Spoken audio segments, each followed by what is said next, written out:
आमंत्रित करते हैं। नाथूराम शर्मा जी जो हैं उनको हम यहाँ पर आमंत्रित करते हैं और साथ में हम आमंत्रित करते हैं संदीप मिश्रा जी को। इन सभी साथियों को जो है हम यहाँ पर मंच पर आमंत्रित करते हैं अगले सेशन के लिए।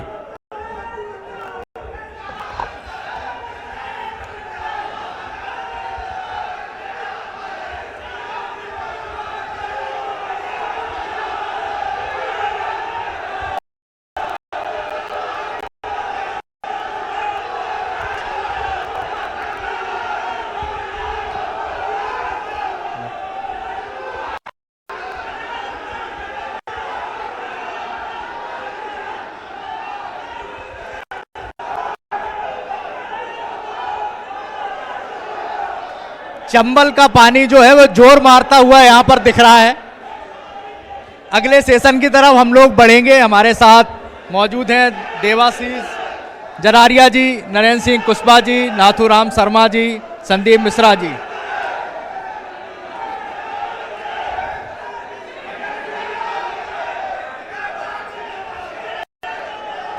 सभी साथियों से निवेदन है कि इस सेशन को भी सुने शांति से।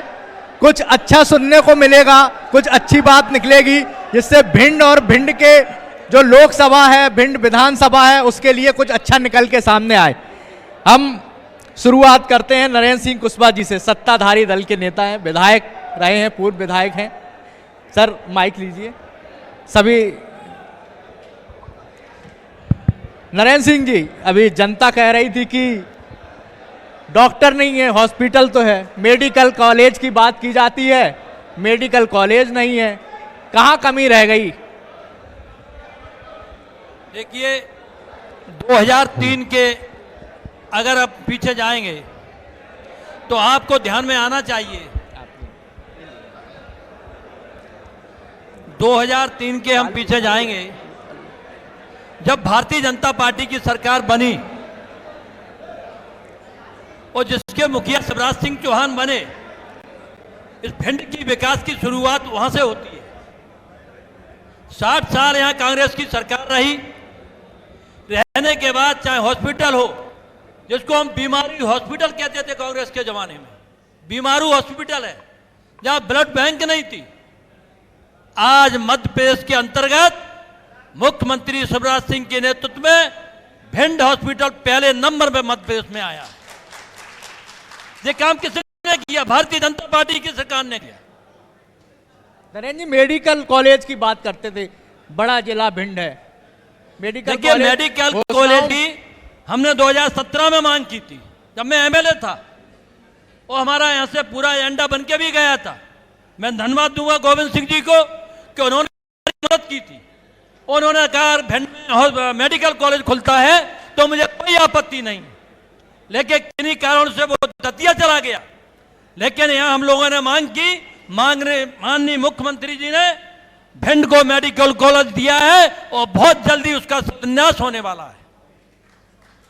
तो घोषणाएं हो रही नहीं, घोषणा नहीं, आपके सामने शिलान्यास होगा।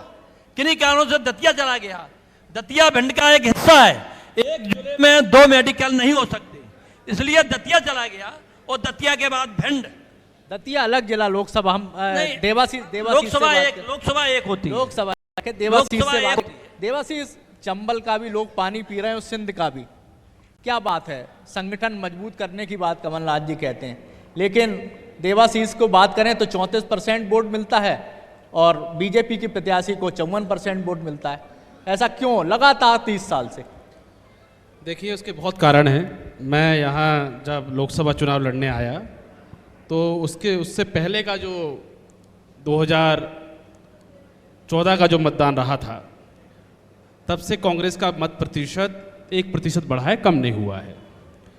इसके अलावा यहाँ पर एक प्रख्यात नेता हुआ करते थे कांग्रेस पार्टी के, जिनको कहा जाता था कि उनकी मर्जी के बिना ग्वालियर चंबल संभाग में एक पत्ता भी नहीं हिलता। मेरा उनसे इतना सा द्वेष हो गया है, इतना विद्वेष हो गया कि मैं उनके कोटे से टिकट नहीं ला पाया। मुझे राहुल गांधी जी ने यहाँ पर प्रत्याशी बनाकर भेज दिया। आप तो भारत जोड़ो यात्रा में उनके साथ चलते हुए दिख रहे हैं। जी बिल्कुल। तो वो मेरी जो गलती थी अब उसको गलती कह लीजिए, अब तो मैं मानता हूं कि उनके हिसाब से वो गलती थी कि मैं महाराज हूं, तथाकथित महाराज हूं, इस आज़ाद भारत में भी मैं महाराज हूं। उन महाराज को इतनी तकलीफ थी, इतनी दिक्कत थी कि उन्होंने 10 दिन टिकट होल्ड कराया और उसके बाद उस समय का जो भी संगठन का उनका व्यक्ति था, मैं ये मानता हूं कि 2019 में जब तक वो कांग्रेस में थे 90% कांग्रेस का संगठन उनके अधीन था। उन्होंने कांग्रेस पार्टी के खिलाफ काम किया, अपने खुद के प्रत्याशी को हराने के लिए काम किया। और इसकी जो शिकायत थी, जब चुनाव खत्म हो जाता है उसके बाद जब मंथन होता है, चुनाव के हार के कारणों पर चर्चा होती है, उस कारण की जब चर्चा हुई तो मैंने लिखित में दिया कि किन किन लोगों ने विश्वासघात किया और उन्हीं विश्वासघातियों ने बाद में 2020 में माननीय कमलनाथ जी की सरकार भी गिराई। तो ये सब कुछ दूध का दूध पानी का पानी अब हो चुका है। इसके साथ साथ आपने तमाम बातें मैंने इस क्षेत्र में सुनी, विकास के बड़े बड़े वादे यहाँ पर किए गए, लेकिन यहाँ पर एक चीज़ को मैं कोट करना चाहूँगा और मैं सब लोगों से एक मत भिन्नता रखता हूँ। मत भिन्नता इस बात पे रखता हूँ कि जब आप विकास के लिए कोई बेंचमार्क सेट करते हैं तो किसी ना किसी से तुलना की जाती है। जब आप किसी भी विकास का आंकड़ा जोड़ लीजिए, ग्रोथ रेट जोड़ लीजिए, तो आप कहीं ना कहीं से बेंचमार्क सेट करते हैं, उसकी तुलना करते हैं। आप भिंड की तुलना तो कहीं से कीजिए, आप भिंड की तुलना कीजिए, आप ग्वालियर से कर लीजिए, आप भिंड की तुलना दतिया से कीजिए, आप भिंड की तुलना मुरैना से कीजिए। यहाँ ये कह देना कि हम 50 सालों में हमने ये कीला ठोक दिया, यही विकास है, तो उसको मैं विकास नहीं मानता। जब तक आप पूरा विश्व जब बढ़ रहा है, आपका जब पूरा आसपास का क्षेत्र बढ़ रहा है, उस क्षेत्र के हिसाब से आपके क्षेत्र ने कितना विकास किया, उसको सही मायनों में विकास माना जाता है। तो देवाशीष, आप क्षेत्र में घूमे होंगे, चुनाव हारे, आप युवा हैं, अभी आपके सामने बहुत लंबा अनुभव, आप घूमे होंगे, तो आपने क्या समझी आखिर भिंड लोकसभा में क्या दिक्कतें हैं जो कांग्रेस यहां से जीत नहीं पा रही, या उन समस्याओं को हल नहीं कर पा रही कांग्रेस? बीजेपी हर बार बाजी मार ले जाती है। देखिए, पहली चीज तो ये कि कांग्रेस पार्टी कई बार, 2 बार ऐसा हुआ है, सत्यदेव कटारे जी बहुत छोटे अंतर से चुनाव हार गए। दूसरी बात, भागीरथ प्रसाद जी मात्र 18,000 से चुनाव हार चुके हैं। लेकिन जब रिपीटिशन की बारी आई, जब ये लोग मेहनत करते, तो भागीरथ प्रसाद जी का ऐसा उम्मीद थी कि अगर कांग्रेस पार्टी से दोबारा से चुनाव लड़ते मेहनत करने के बाद तो जीत सकते थे, लेकिन उससे पहले उन्होंने दल बदल कर लिया। यहाँ पर स्थिति ये है, जो फैक्ट है कि यहाँ की जो सांसद महोदया हैं, उन्होंने चुनाव में जीतने के बाद और अपना पत्र लेने के बाद, एफिडेविट लेने के बाद भिंड में दोबारा से शक्ल नहीं दिखाई, किसी भी भिंड में दोबारा से झांकने नहीं आए। मैं जनता के पास जाना चाहूंगा, आप लोग बता सकते हैं अच्छी तरह कि क्या हुआ? आज पूछ लीजिए, किसी से पूछ लीजिए, यहाँ पर कोई व्यक्ति होने के बाद, लोकसभा के चुनाव होने के बाद क्या हुआ है ऐसा? देखिए, भिंड के ही सांसद महोदय, यहाँ पर तमाम बात हुई, यहाँ 6 लेन की 4 लेन की बात हुई। अब इससे पहले विधायक जी बोल के गए कि हमारी सरकार करा के जाएगी। अरे भाई, 9 साल हो गए, आप आखिरी में चुनावी वर्ष में आ गए हो और आप बड़ी बड़ी छाती फाड़ के आप बातें कर रहे हो। आप तो ये बताइए कि 10 सालों में क्यों नहीं हो पाया भाई? हर साल सैकड़ों लोग इसी हाईवे पर अपनी जान गंवा देते हैं। हम लोग सैकड़ों लोगों के फेरों में जाते हैं, उनकी माताओं के, उनके बच्चों के आंसू पोंछते हैं, लेकिन उसके बाद भी भारतीय जनता पार्टी ये विश्वास नहीं दिला पाती कि किस तारीख से यहाँ पर 4 लेन और 6 लेन का काम चालू हो जाएगा और कब वो चालू होगा। अब बातें करते हैं बड़ी बड़ी, आपके पास कोई विजन नहीं है। आप आदरणीय नरेंद्र सिंह कुशवाहा जी ने बात की कि किन्हीं कारणों से मेडिकल कॉलेज दतिया चला गया। वो कारण क्या था? वो कारण क्या था कि यहाँ पर नेता कम पड़ गए और वहां पर गृह मंत्री नरोत्तम मिश्रा जी बैठे थे, वो बलवान नेता थे, यहां से छीन कर ले गए। भारतीय जनता पार्टी नेता को नहीं कहते कि भिंड का हक दतिया चला जाता है? क्या दतिया बड़ा जिला है क्या? भिंड में 5 विधानसभाएं आती हैं, दतिया में 3 विधानसभाएं आती है। भिंड की जनसंख्या दतिया के मुकाबले दुगनी 2.5 गुना होगी दतिया की जनसंख्या से, उसके बाद भी दतिया का हक, भिंड का हक दतिया चला जाता है और भिंड के नेता सब चुप रहे, सत्ता दल के नेता चुप रहे। अब बचे हैं 4 महीने बचे हैं, आज लिस्ट भी आ गई है भाजपा की और अब कह रहे हैं कि 15 दिन के बाद हम घोषणा कर देंगे, शिलान्यास कर देंगे। ये तो वही हुआ। फिर हमको कहना पड़ता है कि 22,000 झूठी घोषणाएं शिवराज सिंह चौहान ने की हैं। कल 15 अगस्त थी, परसों 15 अगस्त निकल गई, मुख्यमंत्री जी ने घोषणा की थी, मेरे प्यारे भांजे भांजियों, मेरे प्यारे भांजे भांजियों, मैं आपका मामा 1 लाख युवाओं को 1 साल में रोजगार दूंगा। घोषणा की थी। 15 अगस्त 2023 को उस घोषणा को 1 साल होने जा रहा था। आप बताइए क्या 1 लाख भर्तियां हो गई क्या? आज भी पटवारी की भर्ती है। आज जो युवा 4-5 साल से तैयारी कर रहा था, जिसका भविष्य अंधकार में झुका हुआ पड़ा है, आज वो फिर देख रहा है भर्तियां पूरी नहीं हो पाई। यहां पर बोल के गए कि कोई दिक्कत नहीं है, कोई दिक्कत नहीं है, तो भाई भर्तियां रुकी क्यों है? आप बार बार घोषणा करते हो ओबीसी से 14 से 27% आरक्षण कर देंगे, फिर भी आप 27% आरक्षण में आप भर्ती नहीं करा पाते हो। आपकी केंद्र में सरकार है, अगर दम है तो 9वीं अनुसूची में डालिए, वहां पर बिल लेके आइए संसद में। सांसद महोदया चुपके हो जाती है। लेकिन आपके पास केवल टालमटोल करने का एक रटा रटाया भाषण भारतीय जनता पार्टी के नेता पढ़ के आ जाते हैं और उसको जनता के सामने बड़ी बड़ी बातें कर बोल देते हैं। लेकिन जब आप धरातल पर जब उनसे सवाल पूछते हो तो उनके पास देने के लिए कुछ नहीं है। यहाँ मुद्दे इतने ज्यादा है, आप पूछिए। अभी जनसंख्या की बात करी थी, अटेर की जनसंख्या बढ़ क्यों नहीं रही है? अटेर में बढ़ेगी क्यों? सब तो प्लॉट ले रहे हैं भिंड में या फिर ले रहे हैं ग्वालियर में। भिंड की आधी से ज्यादा जनसंख्या जिनके पास पैसा है उसको ग्वालियर में प्लॉट ले रहा है। ग्वालियर में खुरैरी, ये पूरा महाराजपुरा इलाका, किसके कौन वहां की जो जमीन है आसमान छू गई है, पर किसका पैसा जा रहा है? वहां पर भिंड की जनता का पैसा जा रहा है। भिंड के लोग वहां पर, यहाँ पर कुछ भी बीमार हो जाता है, कोई मेजर बीमारी आ जाती है या बच्चों की अच्छी शिक्षा की बात आती है तो लेकिन यक्ष प्रश्न वही है, समस्याएं हैं, लोग भी परेशान हैं, लेकिन कांग्रेस कहीं नहीं दिख रही है। कांग्रेस हर जगह पे है। फिर अभी उपचुनाव हुए, उपचुनाव में 3 सीटें थी भिंड दतिया लोकसभा क्षेत्र में। हम लोग 12,000 से गोहद का चुनाव जीते, हम 11,500 से महगाम का चुनाव हारे और हम मात्र 150 वोट से भांडेर का चुनाव हारे। आप वोट प्रतिशत में देख लीजिए, आप वोटों में देख लीजिए, लगभग कांग्रेस को और भाजपा को बराबर वोट पड़ा है उपचुनाव में। भारतीय जनता पार्टी के उपचुनाव में बता रहा हूं, कांग्रेस पार्टी यहां बहुत मजबूत है। और खासकर एक और बात कोट करना चाहूंगा कि सिंधिया जी के जाने के बाद कांग्रेस पार्टी बहुत मजबूत है। नरेंद्र जी, कुछ जवाब है देवाशीष के प्रश्नों का? कुछ जवाब है आपके पास देवाशीष के प्रश्नों का? आपकी पार्टी सत्ता में है। कांग्रेस पे कहने के लिए कुछ नहीं है। आप कहने के लिए कुछ नहीं है। आप सुनिए, आप देखिए चारों तरफ डकैत समस्या थी।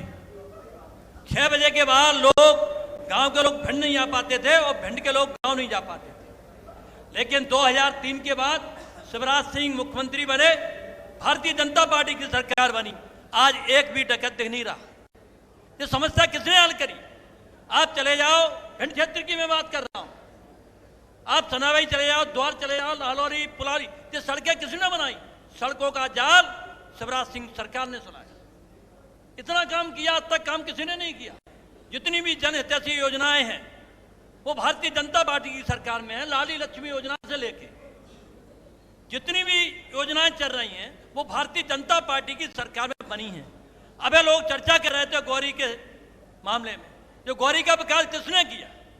चौधरी साहब हमारे मित्र हैं, हमारे बीच में बैठे होंगे, इन्होंने प्रयास किया, लेकिन भागीरथी प्रयास तो मैंने किया, पानी कौन ले आया? कौन ले आया पानी? पानी नहीं होता, तालाब की शोभा पानी से होती। शिवराज सिंह चौहान वहां गए और उन्होंने घोषणा की कि गौरी के लिए हम 1.5 करोड़ रुपए दे रहे हैं। 1.5 करोड़ रुपए शिवराज सिंह की सरकार ने दिया। नरेंद्र जी यही तो कह रहे हैं कि घोषणाएं हो रही, काम नहीं हो रहा है। काम हुआ गौरी पे।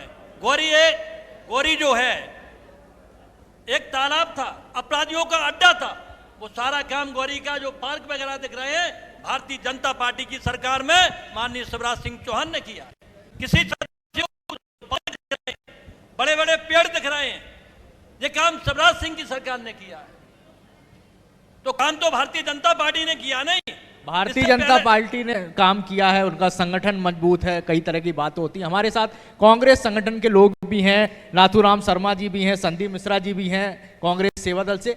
कमलनाथ जी एक बात कहते हैं कि हमारा जो मुकाबला है वो बीजेपी के संगठन से है।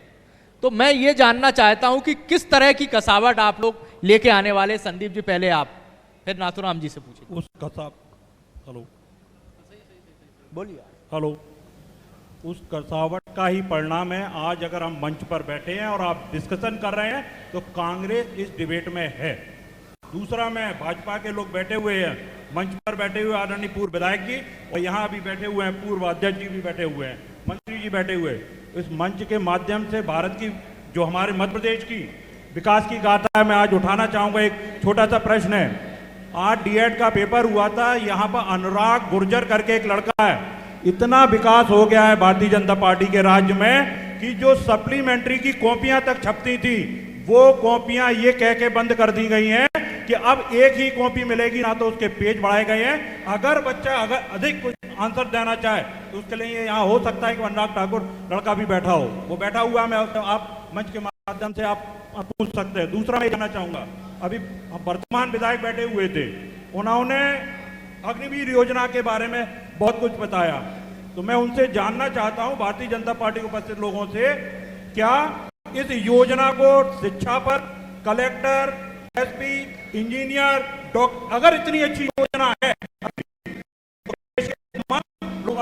विभागों में ये लागू होगी क्या? ये तो आपके सवाल हो गए। मेरा प्रश्न ये है कि आपका संगठन मजबूत करने की बात की जाती है, तो संगठन कैसे आप लोग मजबूत कर रहे हैं जिससे कांग्रेस आने वाले समय में जीत हासिल कर सके? आपको शायद ये जानकारी नहीं हो, लेकिन मैं मंच के माध्यम से बताना चाहता हूँ, हमारी वर्तमान में प्रियंका गांधी जी की या तो रैली रही हो या कमलनाथ जी को हर बूथ स्तर पर बीएलए तक, बूथ लेवल एजेंट तक हमारे सभी नेताओं को बन के कंप्लीट होके पीसीसी कार्यालय में पहुंच चुके हैं। जो आप जानना चाहें तो उसकी पूरी डिटेल विस्तार जानकारी ले सकते हैं। नाथुराम शर्मा जी, आपसे पूछना चाहेंगे, संगठन की बात की हमने, लाडली बहना योजना और नारी सम्मान योजना, कितने फॉर्म भर गए?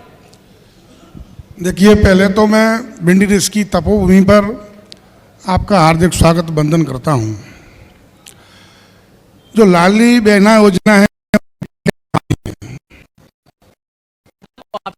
नारी सम्मान योजना के अंतर्गत जितने फार्म भरे गए, हजारों की तादाद में गांव-गांव जाकर के भरे गए हैं। मैं मेहगांव विधानसभा से आता हूं, अभी तक जितनी चर्चाएं हुई हैं मेहगांव विधानसभा से सिर्फ मैं ही, आपने अभी हमारे मंत्री जी आ चुके हैं, उनकी पीड़ा कोई समझने के लिए तैयार नहीं है। मैं मंच के माध्यम से कहना चाहता हूं, इतने यहाँ पर नेता रहे, सभी नेता रहे, उन्होंने मेहगांव के विकास के बारे में क्या सोचा? आप यहाँ पर यहाँ के जिला लेवल के स्कूल की बात हो अथवा शिक्षा की बात हो अथवा स्वास्थ्य की बात हो, तो वहाँ पर हमारे रामायण में स्वास्थ्य केंद्र है तो वहाँ पर डॉक्टर नहीं है। मेहगांव में हमारे 2013 से कोई लेडी डॉक्टर नहीं है। गोरमी में देखा जाए तो डॉक्टर की कोई असुविधा है, एक खाली हमारे उपाध्याय जी हैं। तो मैं शिक्षा, स्वास्थ्य और रोजगार सबके बारे में मैं पूछना चाहता हूं कि ये सब भारतीय जनता पार्टी के विकास विकास विकास कैसा विकास हो रहा है, काय का विकास कर रहे हैं ये? माननीय मंत्री जी आ चुके हैं, उनसे आप सवाल कीजिएगा। ये मंत्री जी से आप पूछ लिए, आप उसके माध्यम से पूछो। मैं अपनी पीड़ा को जान रहा हूं। मैं जब आपके कोरोना काल में जब यहाँ पर पीड़ा हुई थी, मैं अहमदाबाद से मैं वहाँ पर मैं रहता हूँ और वहाँ पर मैं सिर्फ रोजगार के लिए गया हूँ, सिर्फ वहाँ पर यहाँ रहने के लिए नहीं गया हूँ। प्रश्न करते हैं लोग कि आप क्यों गए हो, तो रोजगार के लिए। भिंड में अगर विकास होता तो मेरे को क्यों अहमदाबाद जाना पड़ता? यहाँ पर अगर रोजगार की व्यवस्था होती तो क्यों जाना पड़ता? यहाँ पर हर गांव में जाकर के आप देखिए, गांव के आधे से ज्यादा लोग घरों से बाहर जा चुके हैं, ताले लगे हुए हैं, कोई के गांव में रहने के लिए तैयार नहीं है। नरेंद्र सिंह जी, आपके विधायक हैं, मंत्री हैं, माननीय मंत्री जी हैं, मेहगांव की पीड़ा है आपसे। स्वाभाविक है कि बहुत पहले जो गुजरात चले गए, वो गुजरात के बाद यहाँ आए, इनको मालूम नहीं है कितना विकास हुआ, तो पीड़ा होना स्वाभाविक है। आज आप किसी भी गांव में चले जाइए, शिवराज सिंह की सरकार ने, भारतीय जनता पार्टी की सरकार ने अपनी विधानसभा में, हमने 11 स्कूल जो कांग्रेस के शासन में लोग टाट पट्टी लेके पेड़ के नीचे बैठते थे, लोग एक कोठियों में शिक्षा लगती थी, वो शिक्षा निकाल के 1.5 करोड़ के स्कूल भवन बने हुए हैं। किसी भी गांव में चले जाओ, आज से 30 साल पहले जाइए आप, टाट पट्टी लेके बच्चे लोग स्कूल जाते थे। आज कोई भी व्यक्ति टाट पट्टी लेके स्कूल नहीं जा रहा, अच्छे अच्छे भवनों में बैठा। मैं आदरणीय आदरणीय जी से मैं यही कहना चाहूंगा, मैं बहुत पहले गया, वो मेरी मजबूरी क्यों थी, आपकी देन थी।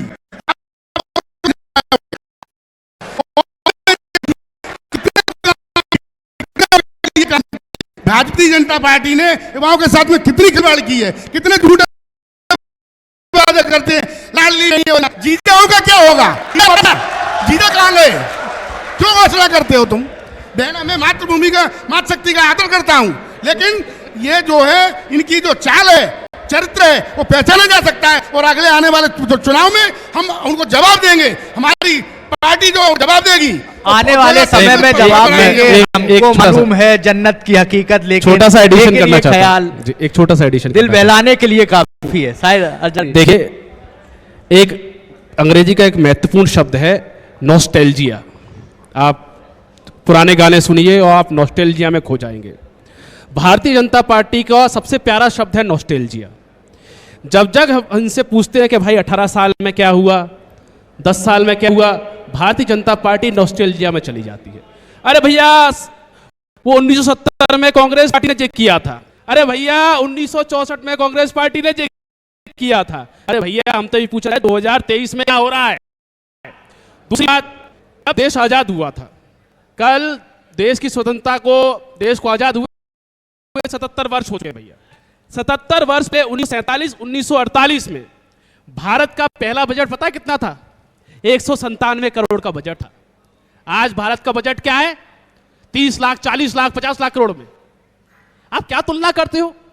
हम जिस दिन देश को लेके आए होंगे, आप देख रहे देश की साक्षरता क्या होगी, मॉर्टेलिटी रेट क्या होगी। हम उस जगह से लेके आए हैं जब ये सोचा जाता, जब विश्व हमारे बारे में ये परिकल्पना करता था कि भारत एक राष्ट्र बनकर स्वतंत्र नहीं रह पाएगा, जीवित राष्ट्र नहीं बन पाएगा। उसके बाद भी हम लोग दुनिया का सबसे बड़ा लोकतंत्र बन के आए ना। आप कैसे अपने पूर्वजों ने जो कमाया है, आप कैसे उसको विसर्जित कर देते हो। और चलिए ठीक है, आप कांग्रेस पार्टी को गाली देते हो, कांग्रेस पार्टी को भला बुरा कहते हो। अरे भैया, अटल बिहारी वाजपेयी तो आपके ही थे ना, आपने उनको भारत रत्न दिया है ना। हम सबके पूजनीय हैं, हमारी इज्जत नहीं कर सकते, कांग्रेस पार्टी की इज्जत नहीं कर सकते, तो कम से कम अटल बिहारी वाजपेयी जी की तो इज्जत कर लीजिए।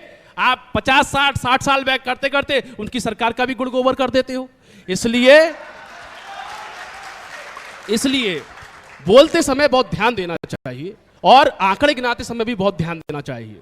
मैं फिर कहता हूं, विकास का एक बजट आता है, सरकारी भी हो, हम हो, भारतीय जनता पार्टी आए या कोई तीसरा दल आए, सरकार एक समिति है, वो सरकार शपथ लेके आती है, एक प्रोसीजर होता है, एक कार्य करने का प्रोसीजर होता है, उसके अंतर्गत आप न्यूनतम करोगे तो कुछ आप कील भी लगाओगे तो कील भी लगेगी कभी ना कभी। तो राहुल जी कह तो रहे हैं कि नेहरू जी ने काम किया इसलिए लोग उन्हें याद करते हैं। तो करते हैं बिल्कुल।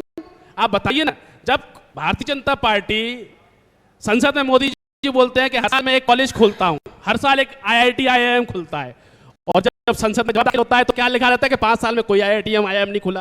लेकिन राहुल गांधी ने ये भी तो कहा था 1 रुपये में 85 पैसा कब जाता है। मैं आता हूँ, ये भी कहते थे, ये भी किसने कहा था, ये भी तो उन्होंने कहा था।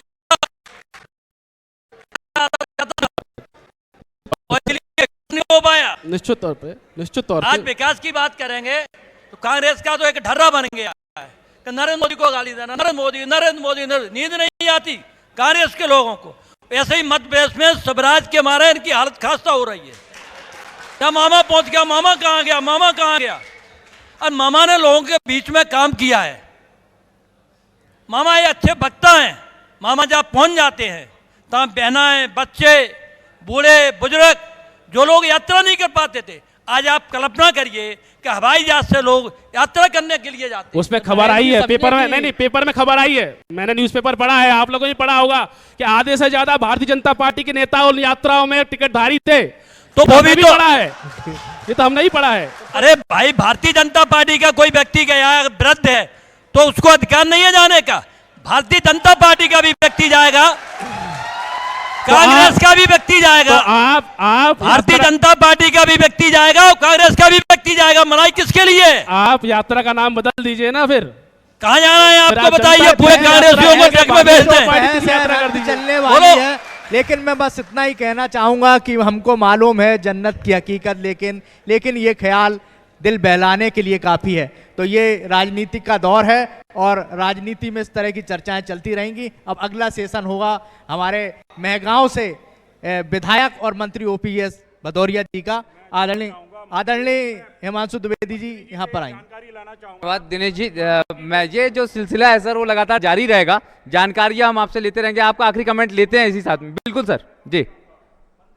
जानकारी लाना चाहूंगा कि वर्तमान में जैसे हमारे पूर्व विधायक जी ने कहा, मामा जी के बारे में बताया, शिवराज सिंह चौहान के बारे में, आज उनको एससी वर्ग का बहुत प्रेम जागृत हुआ है और संत रविदास की मूर्ति बनाना चाह रहे हैं। 18 सालों में क्या किया, चाहे मैं सीटी का पेशाब कांड हो, चाहे आपका ग्वालियर में नग्न करके बच्चों को घसीटा गया हो, आपके क्षेत्र में अमायन में नग्न करके बच्चों को पीटा गया, भिंड की घटना हो या गौहद में छरेटा में हुई घटना हो, जो एससी वर्ग के लोगों के साथ घटनाएं विशेष क्यों हो रही है, आपका ये चाल चरित्र चेहरा उजागर नहीं करता है? यहाँ एससी वर्ग के सभी लोग बैठे हुए हैं। सर धन्यवाद, आपका खूब सारा धन्यवाद लेते हैं सर इसके लिए। तो ये और आरोप और सेशन की तरफ का दौर बढ़ेंगे। यूं ही चलता रहेगा, आरोप लगते रहेंगे और उसके जवाब आते रहेंगे। अगले सेशन की तरफ बढ़ेंगे। चलिए, धन्यवाद आप। धन्यवाद दिनेश। अगले सेशन के पहले एक परंपरा है